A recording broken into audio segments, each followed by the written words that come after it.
So the first series, we lost a few yards. And it was 3rd and long, and so I was kind of standing on edge on the sideline, just ready to go out. Because as soon as I yelled punt team, I was out there. I wasn't gonna second guess or let them second guess what was gonna happen. So I remember as soon as 4th down happened, I was just straight out onto that field, and I'll never forget that feeling, just jogging out there and being like, "This is the big house, and this is where I'm gonna get my first time to play in front of 110,000 people."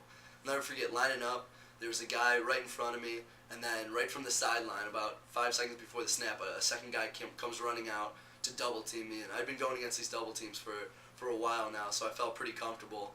And so I outside released, and you'll see in the clips, I think the clip is a little earlier than this, but I outside released, and I was coming across, and the returner was about to catch the ball, and I was literally laying out to get it, and the guy comes and hits me in the back, one of the visors, and so I missed that tackle, but I remember running off the field and just thinking, hey, I got that first play in. I almost made the tackle. I wish I could have gotten on the first one, but this is just the most incredible feeling I've ever had in my entire life. And then, so on the very next play, I go out there and they put just one visor on me. And so I inside release, and I just take off down the field, and the ball lands a little bit in front of the returner, and he's giving the no catch sign to all his guys. And the ball bounces up to him, and he catches it. And I remember just going straight for him, wrapping up, and then pulling him down to the ground. And just that was even better than that first feeling, my first play in, because as I was jogging off the field, I got tapped by Zibby, and as I got more towards the sideline, a bunch of the guys went crazy. And I just remember thinking, hey, you know what? No matter what happens from here on out, I'm always going to be in the Notre Dame record books, and always going to be, the stat books.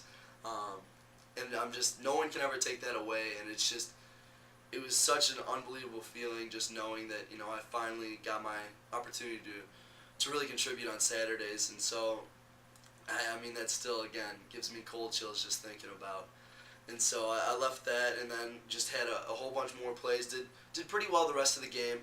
You'll see they kept doubling me, and that's something that I love, because when they double me, it means I'm doing something well. And when I get to beat that double team, it's in the back of my head, it's just saying, hey, you know what? I'm not only beating one guy that I have no business beating, but I'm beating 2 of these guys. So it was always something that I really felt honored when they bring a double team and get excited almost for it.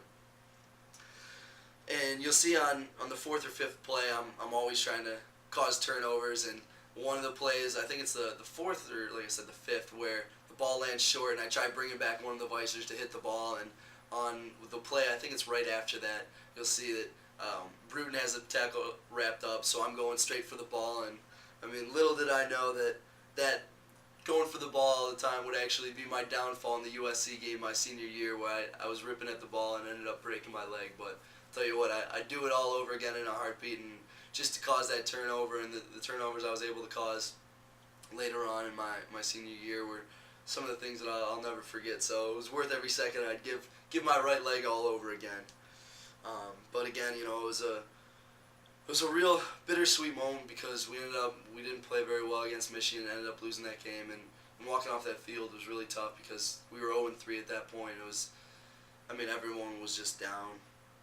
And I personally left that game wondering, was this my only shot? I mean, this was honestly the best experience of my life, and if it was my only shot, I lived it up. But I was hoping, I always wanted more, and that's the thing that I've never been content with anything. I've always, as I go, I enjoy it, but I want to keep pushing. I want to do better. And so going into the next game, I was just thinking, or going into the next day, which was Sunday, we meet again. I was hoping, hope I had a good thing. I hope I had good films, and hope that they felt confident in keeping me out there. So hope you guys enjoyed this episode, and here's to the next one.